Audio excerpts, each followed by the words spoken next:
नमस्कार, मैं सौरभ और आज आप सभी का स्वागत करता हूं 10 न्यूज़ में। आज हम बने हुए हैं नोएडा सेक्टर 21 में, जहां पर धरना प्रदर्शन हो रहा है नोएडा की जलवायु सरकारी समिति के खिलाफ। आइए जानते हैं कि ये धरना प्रदर्शन क्यों हो रहा है। ये धरना प्रदर्शन जो आप कर रहे हैं यहाँ पे, ये कितने दिन से कर रहे हैं? 28 साल के पुराने, 30 साल पुराने नौकर हैं यहाँ पर। हमें ना कोई सूचना दिया है, ना ही कोई लेटर दिया है, कुछ भी नहीं बताया करके बोल दिया आपने घर जाइए। काम दिया पत्थर फोड़ने का, हमने पत्थर फोड़ा। मैं बीमार हुआ, बीमार होने में मैंने सर्टिफिकेट दिया हॉस्पिटल का लाके, इन्होंने इंक्वायर कर दिया उससे।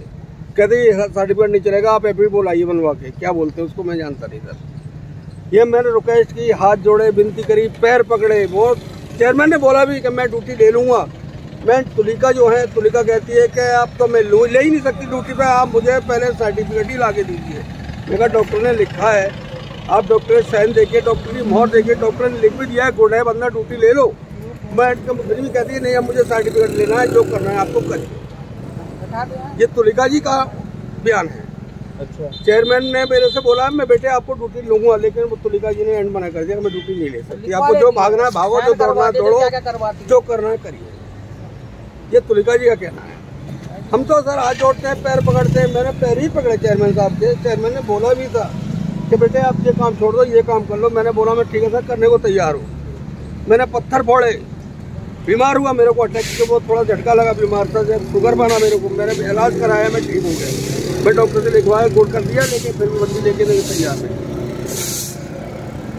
30 साल बताइए, 30 साल पुरानी हूँ, मैं काम कर रही हूँ। काम करते करते मेरे घर में परेशानी हुई, मौत हो गई मेरे घर में। मैं आई नहीं यहाँ पे, तो मुझे काम पे नहीं लिया। कहती रही ले रही हूँ, लिया ही नहीं।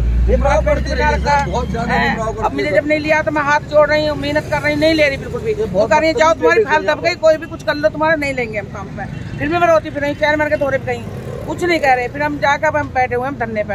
आज 15 दिन हो गए बैठे बैठे, कोई हमारी सुनाई नहीं कर। मेरे को सर 29 साल हो गए यहाँ पर, 28 साल का मेरा लेटर भी है, इनके बाकायदा बना हुआ, लिखा हुआ। मैं यहाँ का वो भी हूँ, ऐसा कुछ नहीं मेरे को। अब कहाँ जाम हमारे बड़े इतने हो गए बताओ। लेटर भी है मेरे पास। बोला मैं सब पट रहा हमारा। मेरे छोटे छोटे बीवी बच्चे हैं, मेरी बेटी जवान है, शादी करने को मैं खड़ा हुआ हूँ। मेरे पास पैसा है नहीं, 10,000 की नौकरी में क्या कर सकता हूँ? क्या करेंगे बताओ। मेरे एक साथ का उसने भी हाथ जोड़े थे उसके, लेकिन बंदा फिर भी राजी मान के। हम तो इसमें भी कर रहे हैं, 10,000 की नौकरी भी कर रहे हैं। हम तो 10,000 की तनख्वाह दे रहे हैं, हमने सब बोला कर रहे थे। लॉकडाउन हुई थी, देखो हमने कूड़े तारे हैं लॉकडाउन में, सब अपने घरों में पड़े रहे, हमने यहाँ कूड़े तारे हैं। हमने बीमारी हुई है, हमने बीमारी नहीं देखा, हमने नौकरी करी है हमने। हम जावे कहाँ? अब 50 साल के हो रहे हैं, पूरे लॉकडाउन हमने यू हो गए 80-90 साल का हो गया। 1 लाख रुपए ले रहा है, पेंशन ले रहा है, लेके पुलिस वालों ने मारा भी हमें। हम फिर भी नहीं रुके, हमने फिर भी ड्यूटी करे। हमारे यहाँ सुपरवाइजर सब खड़े, आप 1-1.5 लाख रुपए ले रहा पेंशन के। 1.5 लाख रुपए हमारी बहन चौधरी जिंदगी झंड कर दी। 1 लाख रुपए ले रहा है पेंशन के, बैठा हुआ है, 80 साल का हो गया, फिर भी सोसाइटी को खा रहा, बैठा हुआ। बताओ क्या कर रहा है? गरीबों को लात मार रहा है, गरीबों को फेंक रहा है बाहर। कहाँ जाना है बताओ? हमें नौकरी चाहिए, हम तो हाथ जोड़ कर नौकरी मांग रहे हैं इनसे। हमें अपना काम चाहिए, काम करेंगे। हमारे बालकों को लगाओ। श्रीमती रामवती हमारे यहाँ कार्य कर रही हैं। 2020 में उनके अगेंस्ट शिकायत आई। एक हमारी वयोवृद्ध महिला हैं श्रीमती कुंजरू कि उसके साथ उसने बदतमीजी से जो व्यवहार किया और काम करने से मना किया। उसके अतिरिक्त भी उसके विरुद्ध काफ़ी शिकायतें आती रही हैं। तो 2020 में हमने अपने लीगल एडवाइज़र के द्वारा उसके विरुद्ध एक इंक्वायरी करवाई थी और 13 जुलाई 2020 को उन्होंने हमें ये अपना निर्णय दिया, उन्होंने बताया कि आप इनको नौकरी से निकाल दीजिए, जितने भी अपराध हैं वो सब इसके आगे सिद्ध हो गए। लेकिन हम लोगों ने, मैनेजमेंट कमेटी ने सब बात करके ये डिसाइड किया कि रामवती को एक मौका और दिया जाए, और उसके लिए फिर हमने उनको चेतावनी देके उनको बोला कि आप आइए और काम करिए। उसके अलावा फिर वो काम करती नहीं। 2021 में हमारे पास शिकायत आई हमारे सुपरवाइज़र से कि वो खुद काम नहीं करती हैं। कभी अपने दामाद को बुला लेती हैं, कभी अपनी लड़की को बुला लेती हैं या किसी और को बुला लेती हैं और उसको बोलती हैं उसके बदले में काम करें।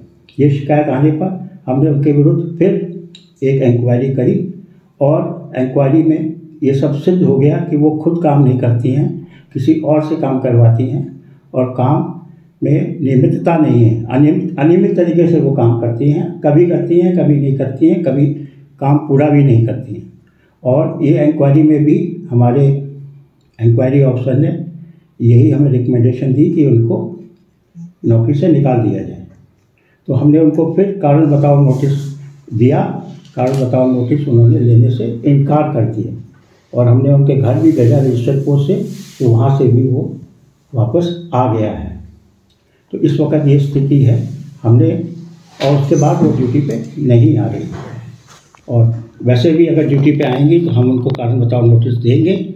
वो लेने से इनकार कर रही हैं और क्योंकि वो लेने से इनकार कर रही है इसलिए वो ड्यूटी पर नहीं आ रही है और ड्यूटी पे आएंगे तो हम उनको कारण बताओ नोटिस देंगे, उसके बाद आगे की कार्रवाई करेंगे। सर, उनका कहना है कि तुलिका जी जो आपकी HR हैं उन्होंने उन्हें नौकरी से निकाल दिया है, कोई कारण बताओ नोटिस दिए बिना। तुलिका जी के पास ये अधिकार ही नहीं है कि वो किसी को नौकरी से निकालें। नौकरी पे निकालने का अधिकार सिर्फ मैनेजमेंट कमेटी को है और मैनेजमेंट कमेटी के बिहाफ पे सचिव या अध्यक्ष उनको ये लेटर देते हैं कि उनको नौकरी से निकाल दिया गया।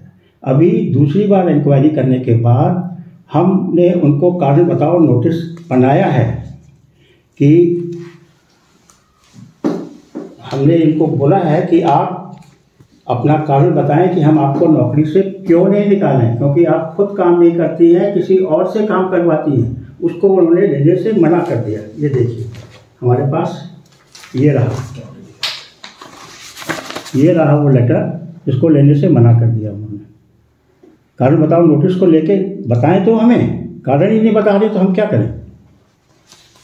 तो ये है श्रीमती रामवती के बारे में। और कुछ? और सर वहाँ पे एक और आदमी मौजूद है भगवान दास। हाँ, मैं उनके बारे में आपका क्या कहना है? अभी कहता हूँ, मैं फाइल निकालूँ। रेडी सर, वहाँ पे एक और आदमी भी हैं जिनका नाम है भगवान दास और उन्होंने ये चार्जेस लगाए हैं कि आपने उन्हें नौकरी से निकाल दिया है। तो आप इस बारे में क्या कहना चाहेंगे सर? श्री भगवान दास हमारे यहाँ सफाई कर्मचारी के पद पर कार्यरत हैं और ये हमारे साथ हमारे यहाँ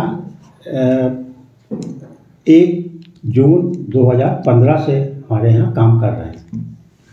जून 21 के महीने में ये 15 दिन ड्यूटी पे आए और जुलाई में सिर्फ 1 दिन आए और मालूम पड़ा कि उस वक्त इन्होंने कहा कि इनको हार्ट की प्रॉब्लम थी और उसके लिए वो ESI हॉस्पिटल में गए थे और उसके 15 दिन के बाद वो आए और कहते हैं कि मैं ESI हॉस्पिटल वालों ने मेरे को बोल दिया कि मैं ड्यूटी करने के लिए समर्थ हूँ, मैं फिट हूँ। तो हमने बोला कि ESI वाले के पास जब जाते हैं और वो भी हार्ट जैसी बीमारी के लिए, तो आपको एक सर्टिफिकेट लाना होता है डॉक्टर से, रूल 56, 57, 58 के अंदर कि वो फॉर्म होता है, उसमें लिख के देता है डॉक्टर कि आप ड्यूटी करने में समर्थ हैं। तो वो वो सर्टिफिकेट लेके नहीं आए। तो हमने कहा सर्टिफिकेट क्यों नहीं ला रहे? तो उन्होंने बोला कि नहीं, मैंने प्राइवेट में इलाज कराया था। तो हमने कहा प्राइवेट के पेपर ले आइए।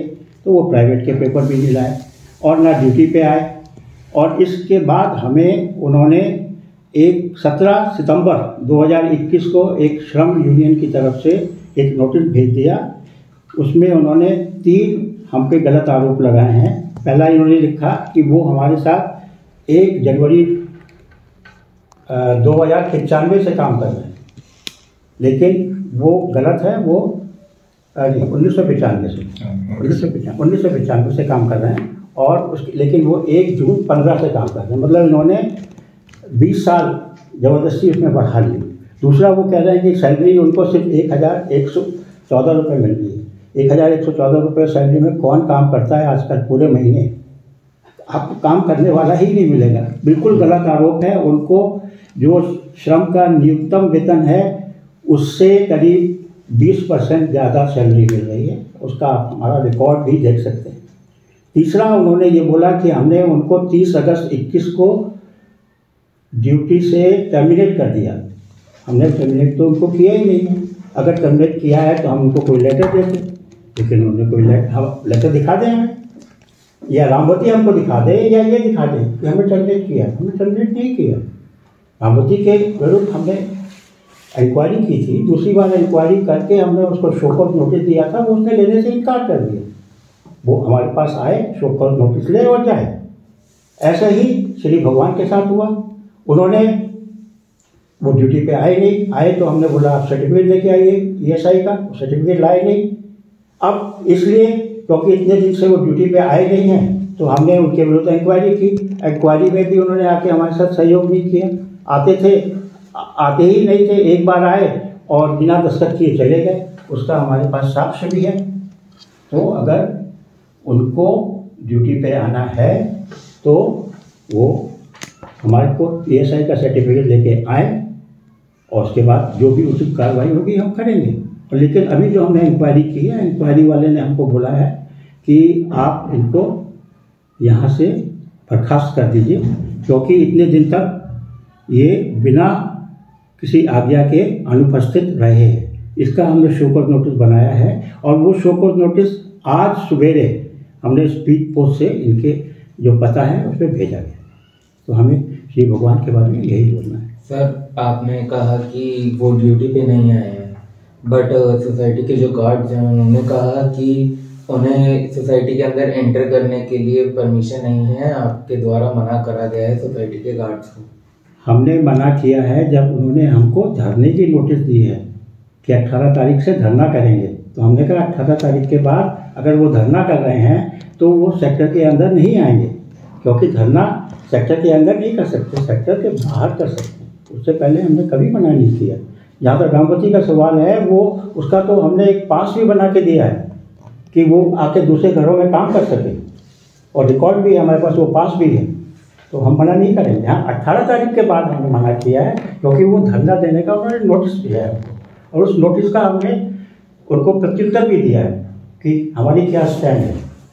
और उन्होंने 4-5 लोगों को वो एड्रेस किया था, उन 4-5 लोगों को हमने वो नोटिस का जवाब दिया।